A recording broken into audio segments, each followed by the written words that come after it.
Hey, this is Brian from Moment to Ponder, the podcast. Welcome all you podcast listeners checking out the YouTube channel. You YouTubers, thanks for coming back.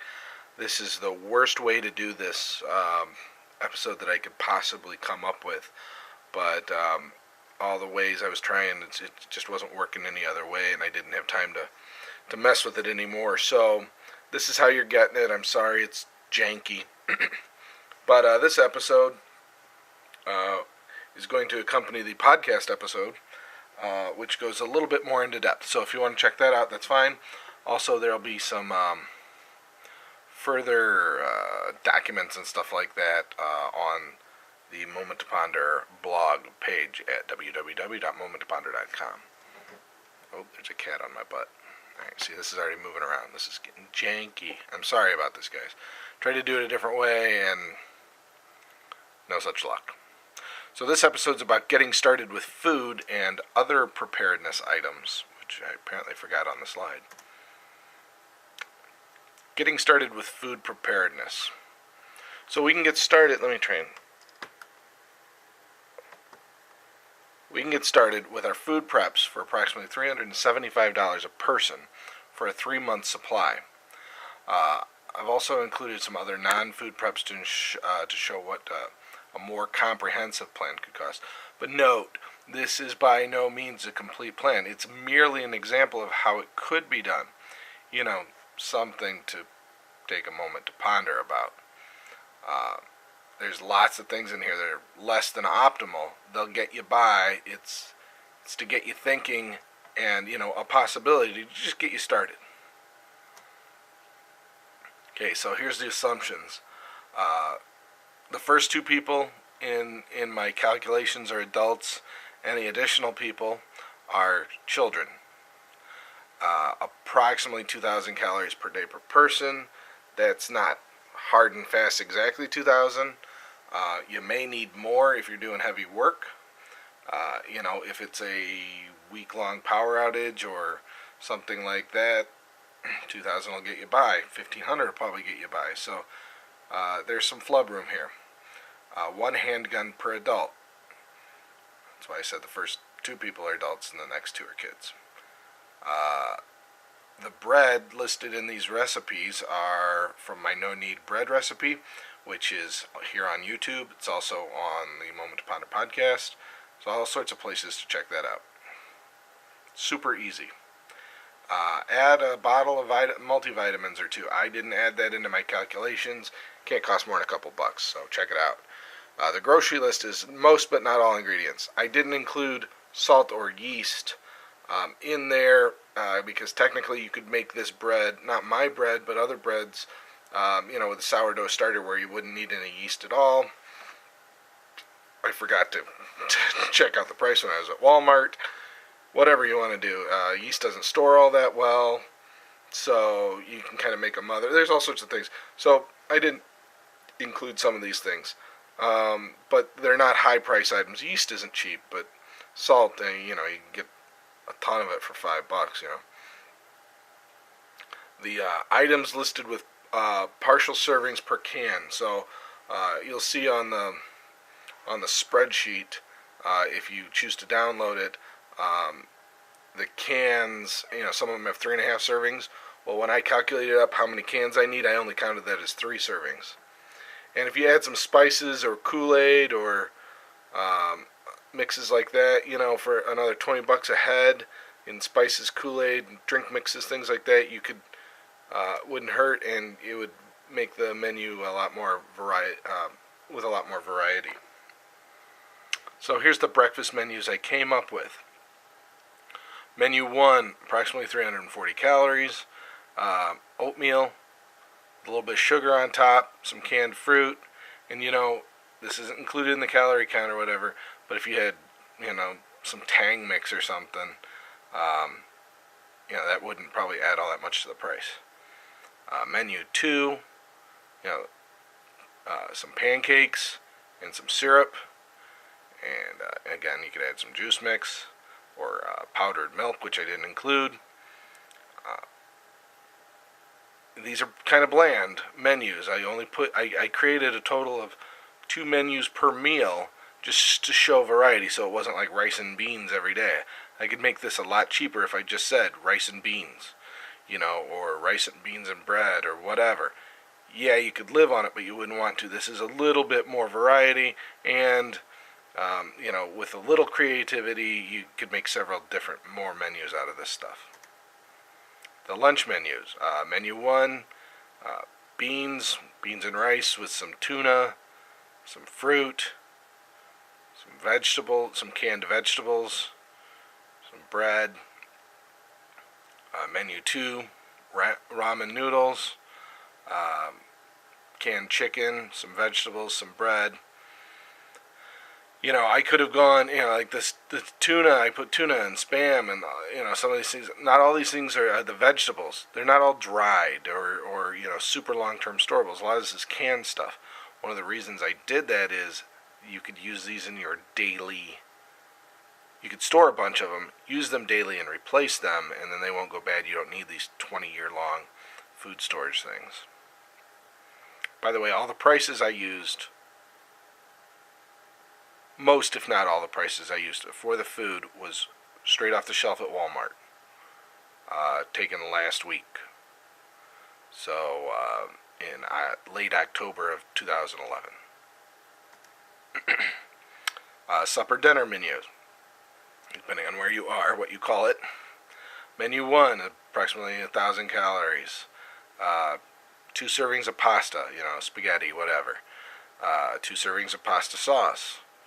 3 servings of bread with 1 serving of oil. I didn't include butter, obviously, because that's going to be a hard thing. You could oil your bread, throw a little garlic on there, which is not included either in calorie count, which would be negligible, or in my price list earlier, but you've got garlic bread, a big jug of garlic, it's a couple bucks. It would last you for a year easy, so, of the powdered garlic, right? Menu 2, Spam. About a third of a can of Spam. Corn, rice, some chicken broth to make the rice with, so it's not just plain rice. It's a little bit of spice in there, a little extra flavor. You could use canned chicken instead of Spam, to change the price a little bit, but whatever. And some fruit. None of these, notice there's no beverages in there. I'm assuming water, but you could buy a case of Kool-Aid, the unsweetened packets, and for $10, a huge bag of sugar, you'd be setting Kool-Aid all year, or lemonade, or whatever. Or you can go the generic; it's even cheaper. Weapons, part 1.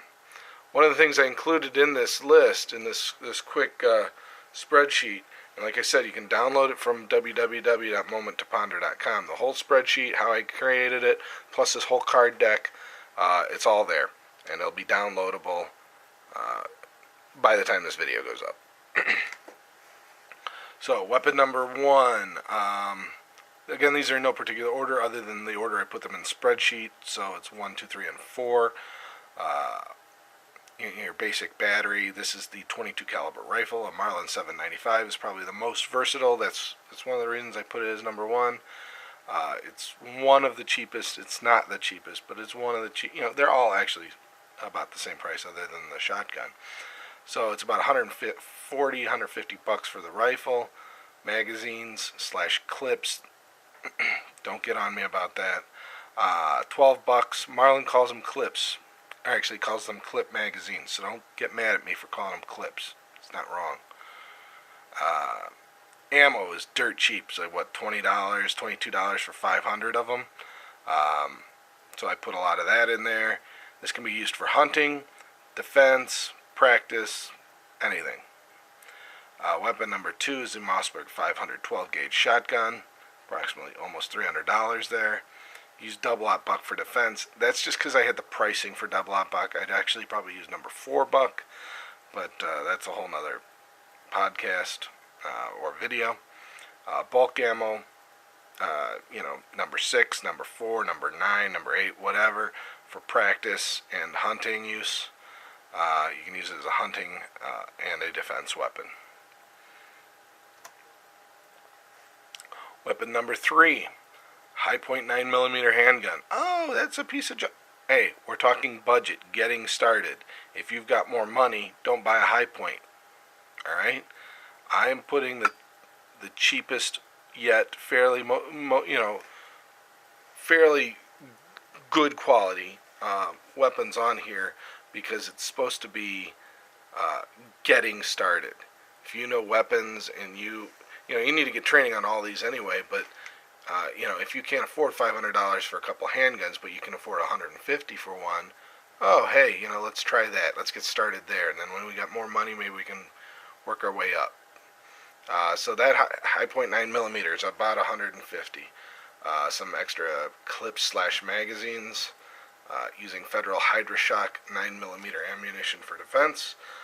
There's others out there, but that's what I used for the pricing. Bulk ammo for practice. You can also use it for defense. It's not optimal. Ooh, sorry about that. And one per adult in this scenario. Also, this is a defense-only weapon, pretty much. Weapon number 4, a Mosin Nagant 7.62 by 54 R rifle. Russian surplus for about $109. You can get bulk ammo for hunting, practice, defense, whatever, fairly cheap. It's a hunting weapon mostly, for areas that you can use it, and you can use it for defense as well, but in most situations it's overkill if you've got something else. You're not going to be taking people out at 100 plus yards in most cases. That's considered murder, unless everything really goes bad, and I don't believe that'll happen. I also included some hygiene category. Again, I forgot some things in here that are fairly cheap, or just overlooked, but things to think about there, but they're not included in the pricing, right? But toothpaste and toothbrush, toilet paper, all included in the price. I kind of ballparked the price on those. You can get toothpaste and toothbrush for $1 a piece, at the dollar store. I forgot soap. I forgot feminine needs. I forgot a lot of things in here. Like I said, this is just getting started. It's things to think about. You're going to need soap, so I should have included that. For power, this is very temporary power. This is going to last you a week, maybe 2 weeks, depending on how you ration your power, how much you need. The way I put it in there, it's a Harbor Freight style, the little 800 to 1,000 watt generators. They run 5 hours on approximately 1 gallon of gasoline at half load, so this will run your furnace for a while. Whatever. This will not get you through 3 months unless you're really, really good at rationing. This also includes gas cans to hold your gas, gasoline, oil, 2-cycle oil. Like I said, it won't last the entire time. It's just a holdover. And here is, let me angle it up a little bit. Okay, you're not really going to be able to see these. Maybe I can zoom in here. This sucks. I'm sorry, guys.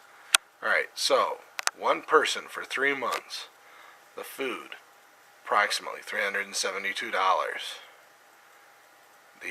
For a year, I did a year, and I calculated some things slightly different for those. There's some different assumptions. You'll have to download the spreadsheet to figure it out. But food only, $1,230. 2 people, etc. Right? Then the next line is the first gun we talked about, which is the Marlin. $208 for 3 months. I added a little bit more ammo for a year, for practice purposes, and I may have added another clip, I don't remember. But those prices are consistent across the board no matter how many people you have.